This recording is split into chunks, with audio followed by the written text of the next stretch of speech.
আজকে আমাদের আলোচনার বিষয় হলো দ্বাদশ শ্রেণীর যে থার্ড সেমিস্টারের ইতিহাস। সেই দ্বাদশ শ্রেণীর থার্ড সেমিস্টারের ইতিহাসের যে প্রথম অধ্যায়, সেই প্রথম অধ্যায়ে আছে ভারতে আগত পর্যটকদের ভারত সম্পর্কে বিবরণ। এই ভারত সম্পর্কে বিবরণ দিতে গিয়ে টোটাল আমাদের সিলেবাসে কতজন পর্যটকের নাম উল্লেখ আছে? 5 জন পর্যটকের নাম উল্লেখ আছে। 1 নম্বরে বলা আছে অলবিরুনি, 2 নম্বরে হচ্ছে মার্কো পোলো, 3 নম্বরে হচ্ছে ইবন বতুতা, 4 নম্বরে হচ্ছে আব্দুল রাজাক এবং 5 নম্বরে হচ্ছে ফ্রাঁসোয়া বার্নিয়ে। আমাদের already Alberuni, Marco Polo, Abdul Razzaq এবং ফ্রাঁসোয়া বার্নিয়ে এর সকলের ভিডিও সুন্দরভাবে বানানো আছে। তার সমস্ত লিংক এই ভিডিওর ডেসক্রিপশনে দেওয়া আছে। আজকে আমরা আলোচনা করব এই 5 জন পর্যটকের মধ্যে তৃতীয় পর্যটক ইবন বতুতার সম্পর্কে। আমরা কি জানবো না, ইবন বতুতার বায়োডাটা, ওনার জন্ম কোথায়, উনি কবে ভারতে আসেন, উনি তার সমস্ত ঐতিহাসিক যে বিবরণ, সেই বিবরণ কোন গ্রন্থে বর্ণনা করেছেন।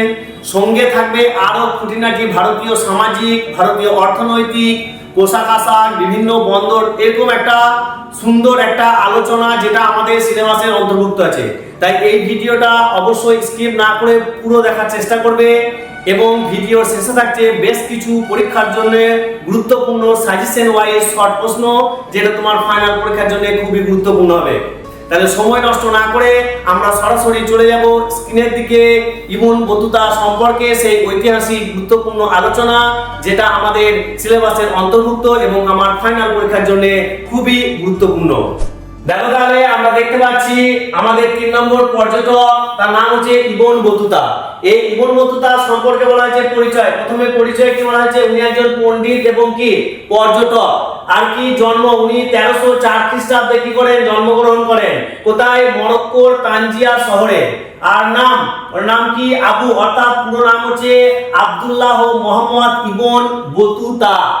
যদি মনে হয় এই ইবন বতুতার যে পিটিটি আমি পড়াচ্ছি, অর্থাৎ পিডিএফ এর মাধ্যমে পড়াচ্ছি, যদি মনে হয় এই পিটিটি বা পিডিএফটা তোমার প্রয়োজন, তাহলে অবশ্যই এই স্ক্রিনে দেওয়া হোয়াটসঅ্যাপ নাম্বার রয়েছে, এই হোয়াটসঅ্যাপ নাম্বারের মাধ্যমে তোমরা পিডিএফটা কিন্তু সংগ্রহ করতে পারবে। তাহলে দেখো আর কি আছে, ভারতের আগমন। খ্রিস্টীয় 4th শতকে তিনি ভারতে আসেন। 4th শতক বলতে কি বোঝায় না, 1301 থেকে 1399 যে সাল, 1399 সালকে বলা হয় 4th শতক। অর্থাৎ উনি ভারতে এসেছিলেন 4th শতকে। তার উল্লেখযোগ্য গ্রন্থ কি আছে? কিতাব উল রিহলা। কি? কিতাব উল রিহলা। আর উপাধি, উনি কি উপাধি নামে পরিচিত? দা ইসলামিক মার্কো পোলো বা দা ট্রাভেলার অফ ইসলাম উপাধি। আর থাকছে মৃত্যু, অর্থাৎ 1369 বা 1377 খ্রিস্টাব্দের মধ্যে মরক্কোর তানজিয়া শহরে উনি মৃত্যুবরণ করেন বা স্বর্গলাভ গমন করেন বা ইহলোক পরিত্যাগ করেন। তার আবার এখান থেকে আমরা কি কি জানলাম, ওনার পরিচয়, উনি কি ছিলেন, কবে জন্ম, কোথায় জন্মগ্রহণ করেন, সঙ্গে থাকছে ওনার নাম। ওনার তো একটা নাম আছে ইবন বতুতা এবং তার এটা তো দেওয়া নাম, কিন্তু তার অরিজিনাল নাম কি? Abdullah Mohammad Ibn Battuta. সঙ্গে থাকছে ভারতে আগমন, এটা আমাদের প্রশ্নের জন্য খুব গুরুত্বপূর্ণ। এখান থেকে কি কি প্রশ্ন আমাদের হতে পারে? তার নাম, তার নামটি কি, তিনি কোথায় জন্মগ্রহণ করেন, কবে জন্মগ্রহণ করেন, কবে ভারতে আসেন, এগুলো হচ্ছে সব আমাদের এমসিকিউ প্রশ্ন আসবে। কিন্তু থাকছে উল্লেখযোগ্য গ্রন্থ, এটা আমি স্টার দিলাম, এগুলো সব কি হয়, এখান থেকে প্রশ্ন হয়। আর থাকছে তার উপাধি, উনি কি কি উপাধি পেয়েছিলেন ভারতে আসার পর। তাহলে এই এতগুলো প্রশ্ন 1 2 3 4 5, এই 5টা প্রশ্ন এখান থেকে আমরা পেয়ে গেলাম ফাইনাল পরীক্ষার জন্য। এরপর চলে যাবো আমাদের, দেখি উনি কি বলেছেন ভারত সম্পর্কে। উনি কি বলেছেন, বলছে মধ্যযুগে ভারতে আগত বিদেশি পর্যটকদের মধ্যে বিশেষভাবে উল্লেখযোগ্য হলেন ইবন বতুতা। তিনি উচ্চশিক্ষা ও সংস্কৃতির অধিকারী ছিলেন। তিনি বিশ্বাস করতেন যে দেশ ভ্রমণের মাধ্যমে যে শিক্ষা ও অভিজ্ঞতা অর্জন করা যায়, পুস্তক পাঠকদের তারা কখনোই সম্ভব নয়। অর্থাৎ কথাটা যদিও বাস্তব, আমাদের সমাজে শিক্ষা গ্রহণের দুটো পদ্ধতি, একটা হচ্ছে বুনিয়াদী শিক্ষা আর একটা হচ্ছে পুঁথিগত শিক্ষা। তাহলে বলছে ভারতের যে শিক্ষা, যদি কেউ শিক্ষা গ্রহণ করতে চায় তাহলে অবশ্যই তাকে কি শিক্ষা গ্রহণ করতে হবে? বুনিয়াদী শিক্ষা গ্রহণ করতে হবে। অর্থাৎ সংস্কৃতির অধিকারী ছিলেন, তিনি বিশ্বাস করতেন যে দেশ ভ্রমণের মাধ্যমে যে শিক্ষা বা অভিজ্ঞতা অর্জন করা যায়, অর্থাৎ যে রূপ রস গন্ধ স্বাদ সরাসরি নিয়ে যে অভিজ্ঞতা, যে জ্ঞান পাওয়া যায়, সেই জ্ঞান 4 দেওয়ালের মধ্যে একটা বড় বড় বই পড়ে বা অন্য কারোর কাছ থেকে শুনে সেই জ্ঞান পাওয়া যায় না। তাই মাত্র 21 থেকে 22 বছর বয়সে তিনি ইসলামের পবিত্র স্থানগুলি দর্শনের উদ্দেশ্যে বাড়ি ছেড়ে বেরিয়ে পড়েন। নানান কষ্ট সহ্য করে তিনি বিভিন্ন দেশ পরিভ্রমণ করেন। মক্কায় তীর্থযাত্রা সম্পূর্ণ করে সিরিয়া, ইরাক, পারস্য, ইয়েমান, ওসমান সহ পূর্ব আফ্রিকা বহু উপকূল বন্দরে ঘুরে দেখে থাকেন তিনি। এরপর 1332 থেকে 33-এ ইবন বতুতা ভারতের উদ্দেশ্যে কি করেন? যাত্রা করেন। তাহলে এখানের মধ্যে আমাদের পড়া হলো একটাই, কি তিনি কবে ভারতে যাত্রা করেন? 1332 থেকে 1333 খ্রিস্টাব্দের মধ্যে তিনি ভারতের উদ্দেশ্যে যাত্রা করেন। এরপরে কি বলছেন? মধ্য এশিয়ার মধ্য দিয়ে যাত্রা শুরু করে হিন্দুকুশ পর্বতের পাদদেশে পৌঁছান। হিন্দুকুশ অতিক্রম করে গজনি কাবুল হয়ে তিনি 1333 খ্রিস্টাব্দে সিন্ধু নদের তীরে উপস্থিত হন। তাহলে তিনি প্রথম কোথায় উপস্থিত হন? সিন্ধু নদের তীরে। সালটা কত ছিল আমাদের? না 1333 খ্রিস্টাব্দে। দিল্লির সুলতান মোহাম্মদ বিন তুগলকের পাণ্ডিত্য গুণাবলী সম্পর্কে ইবন বতুতা আগেই অনেক শুনেছিলেন। তাহলে এখান থেকে আবার একটা প্রশ্ন আসতে পারে, তিনি কোন রাজার আমলে ভারতে আসেন? প্রত্যেকটা পর্যটকই কোনো না কোনো রাজার আমলে এসেছেন। তাহলে এখানেও আমাদের ইবন বতুতাও যখন ভারতের যে অঞ্চলে অর্থাৎ মোহাম্মদ বিন তুগলক যখন রাজা ছিলেন তখন তিনি ভারতে এসেছিলেন। পাণ্ডিত্য গুণাবলী সম্পর্কে আগে জেনেছিলেন, তাই সুলতানের সঙ্গে সাক্ষাৎ করার জন্য তিনি দিল্লিতে আসেন। তাহলে কোথাকার রাজা ছিলেন? দিল্লির রাজা। এবং সুলতানও তাকে দিল্লির কাজী পদে নিযুক্ত করেন। আবার একটা প্রশ্ন পেলাম আমরা, তাই না? তাহলে ইবন বতুতাকে দিল্লির সিংহাসনে অধিষ্ঠিত রাজা মোহাম্মদ বিন তুগলক কোন পদে নিযুক্ত করেছিলেন? কোন পদে? কাজী পদে নিযুক্ত করেন। সুলতানের আদেশে তিনি চীন দেশে যান এবং সুলতানের আদেশে অর্থাৎ মোহাম্মদ বিন তুগলকের আদেশে তিনি কোন দেশে যান? চীন দেশে যান। অর্থাৎ চীন দেশের সমস্ত খুঁটিনাটি বিষয়গুলো উনি জেনে রাজার কাছে বর্ণনা করেছিলেন। তারপরে ভারতে ইবন বতুতা পরিচিত ছিলেন বদরউদ্দিন নামে। আমরা আবার একটা প্রশ্ন পেলাম, যতগুলো আমরা প্রশ্ন পাবো আমি গোল গোল করে মার্ক করে রাখবো, তোমরা স্ক্রিনশট নিয়ে রাখবে। কি হলো না, ভারতে ইবন বতুতা পরিচিত ছিলেন বদরউদ্দিন। তারপরে কি আসতে পারে যে বদরউদ্দিন কার নাম? এই চারটি অপশন দিয়ে দিতে পারে, তাই না? নামে পরিচিত। তার পাণ্ডিত্যের জন্য তাকে মৌলানা বলে সম্বোধন করা হয়। কি বলে সম্বোধন করা হয়? মৌলানা বলে সম্বোধন করা হয়। চলে এসেছি আমরা চীন দেশের উদ্দেশ্যে যাত্রা। উনি চীন দেশে যাওয়ার পরে কি কি দেখেছিলেন সেগুলো বর্ণনা আছে আমাদের সিলেবাসের মধ্যে। সান্দারপুর দ্বীপ, মোহাম্মদ বিন তুগলকের আদেশে ভারতের দূত হিসাবে চীন দেশের উদ্দেশ্যে যাত্রা করে ইবন বতুতা। দিল্লি থেকে কনৌজ, গ্বালিয়র, উজ্জয়িনী, দৌলতাবাদ হয়ে খাম্বাত উপসাগরের তীরে বন্দরে এসে পৌঁছান তিনি। এখান থেকে জাহাজে চেপে যান সান্দুর দ্বীপে, যার বর্তমান নাম গোয়া। সেই সময় এই দ্বীপে 36টি গ্রাম এবং 2টি শহর ছিল। কিছু গুরুত্বপূর্ণ প্রশ্ন এখান থেকে আপাতত পেলাম না। উনি ছিলেন বাংলায় অর্থাৎ পশ্চিম বাংলায়। দেখি কি বলছেন। ইবন বতুতা যখন বাংলায় যান তখন সুলতান ছিলেন ফখর উদ্দিন। পরীক্ষা আসতে পারে।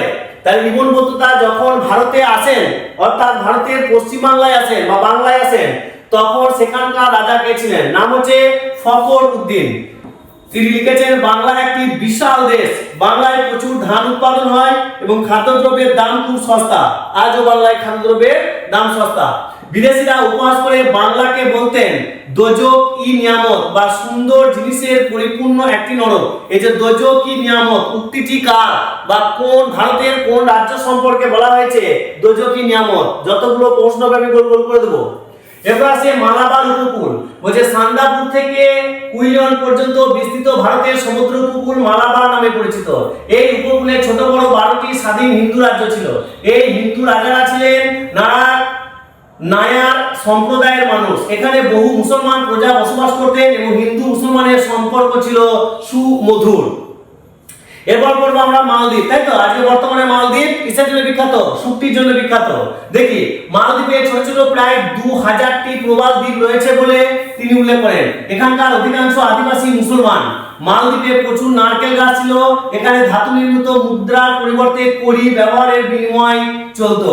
সঙ্গে দেখছে অসম ও মেঘনা নদী। দেখি উনি অসম এবং মেঘনা নদী সম্পর্কে কি বলেছেন। ইবন বতুতা 3 দিন কামরূপে অসম কাটিয়ে মেঘনা নদী দিয়ে ফেরেন।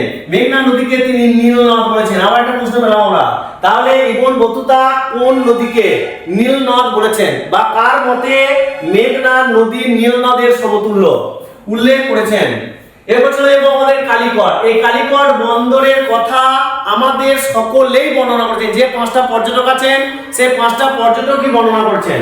কালিকট, ইবন বতুতার মতে কালিকট শুধু মালবার উপকূলে নয়, সমগ্র পৃথিবীর বৃহত্তম বন্দর সমূহের একটি বা অন্যতম।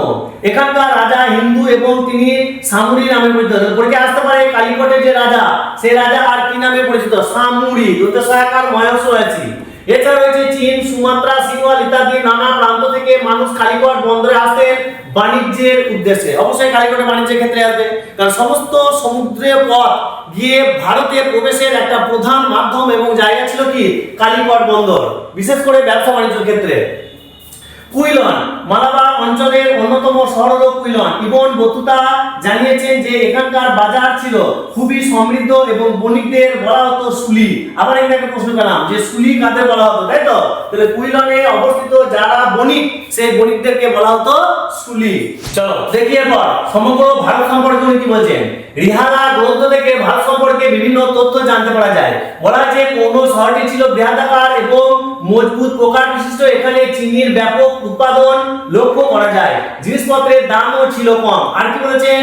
ইবন বতুতার বিবরণীতে দুর্ভেদ্য, গোয়ালির দুর্গ এবং দেবগিরি দুর্গের উল্লেখ রয়েছে।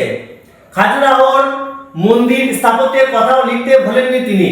আর কি থাকছে? মোহাম্মদ বিন তুগলক দিল্লি থেকে দেবগিরি বা দৌলতাবাদের রাজধানী স্থানান্তরিত করেছিলেন। ইবন বতুতা লিখেছেন যে এই দৌলতাবাদের আদি বাসিন্দা ছিলেন মারহাটা। পরীক্ষা আসতে পারে যে দৌলতাবাদের যে আদি জায়গা, সেই জায়গাটার নাম কি ছিল? মারহাটা, বা এখন যার নাম হয়েছে মারাঠা জাতির মানুষ। সেখানে গায়ক গায়িকাদের এক বাজার ছিল যার নাম ছিল তারাবাবাদ। তাহলে পরীক্ষা আসতে পারে তারাবাবাদ কি? তাহলে তারাবাবাদ হচ্ছে গায়ক গায়িকাদের একটি কি বাজার। আর কি রয়েছে? বাজারগুলি শুধুমাত্র বাণিজ্য কেন্দ্র ছিল না, সামাজিক এবং সাংস্কৃতিক কর্মকাণ্ডের অন্যতম কেন্দ্রস্থল ছিল। অধিকাংশ বাজারে মসজিদ এবং মন্দির থাকতো। আর কি? জমির উর্বরতার কারণে ভারতে কৃষিতে সমৃদ্ধ ছিল। কৃষকরা বছরে 2 বার শস্য উৎপাদন করতেন। ভারতীয় বিভিন্ন সুতি বস্ত্র, মসলিন, রেশম, ব্রোকেড এবং সাটিন এর খুব চাহিদা ছিল বিদেশের বাজারে। আর কি থাকছে? ইবন বতুতা লিখেছেন ঠিক যেমন ভাবে আঙ্গুর উৎপাদন করা হয় সেইভাবে পান গাছের চাষও হয়। পান গাছের কোনো ফল হয় না, এর পাতাটি চুন, সুপারি, মশলা সহযোগে খান ভারতীয়রা। মানে পান চাষের প্রচলনটা খুব ছিল এই সময়, ইবন বতুতা দেখেছিলেন। আর কি বলছেন? ইবন বতুতা ভারতে দাস ব্যবস্থার কথা উল্লেখ করেছেন। সাধারণত গৃহকর্মে দাসীদের ব্যবহার করা হলেও তাদের দিয়ে পালকি বহনের মতো অন্যান্য কাজও করানো হতো। যুদ্ধ এবং সামরিক অভিযানের সময় পরাজিত রাজ্য থেকে দাসী সংগ্রহ করা হতো। একজন দাসের তুলনায় দাসীর মূল্য ছিল অনেকটাই কম। কেন না? দাস বেশি কাজ করতো, দাসীরা কম কাজ করতো। বলছে ভারতে সতীদাহ প্রথাও প্রত্যক্ষ করেছিলেন ইবন বতুতা। ইবন বতুতা যে সময়ের কথা বলেছেন, উনি যে সময়ে ভারতে এসেছিলেন তখনও কিন্তু সতীদাহ প্রথা প্রচলিত ছিল। তার বিবরণীতে লাহোর অঞ্চলের এক শিশুকন্যার সতী হওয়ার মর্মস্পর্শী বর্ণনা রয়েছে।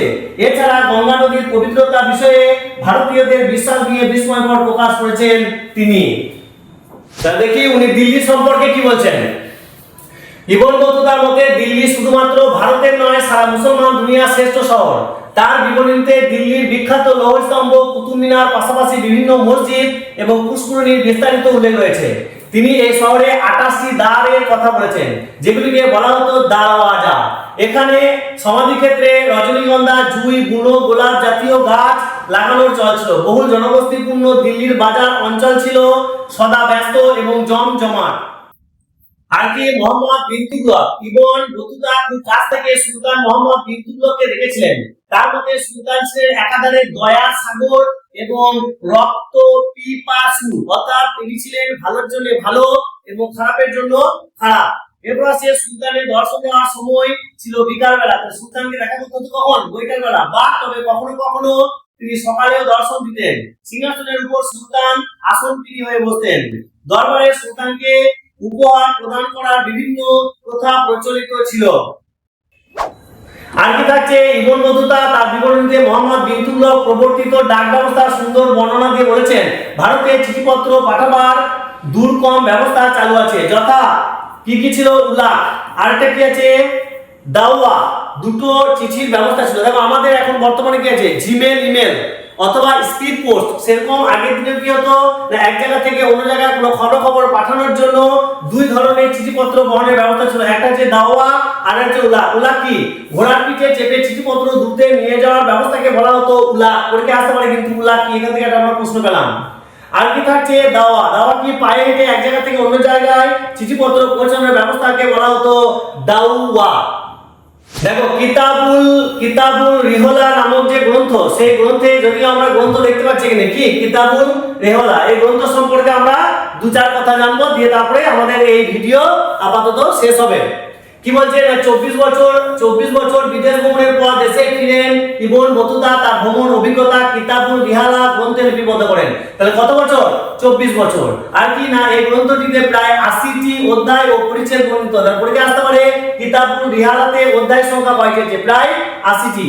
রিহালাতে ধর্ম, সমাজ, রাজনীতি, পথঘাট, দস্যু, তস্কর, পরিবেশ প্রভৃতি নানান বিষয়ে উল্লেখ পাওয়া যায়। এই ছিল আপাতত ইবন বতুতা সম্পর্কে ভারতের অভিজ্ঞতা, অর্থাৎ উনি ভারতীয় ভ্রমণ করে তার যে গ্রন্থ, সেই গ্রন্থে যে বর্ণনা করেছিলেন ভারতের রাজনীতি, ভারতের ছোট ছোট যে ক্ষুদ্র রাজ্যগুলো, মানুষ সম্পর্কে, বাজারঘাট সম্পর্কে ইত্যাদি, তার একটা বিস্তারিত আলোচনা।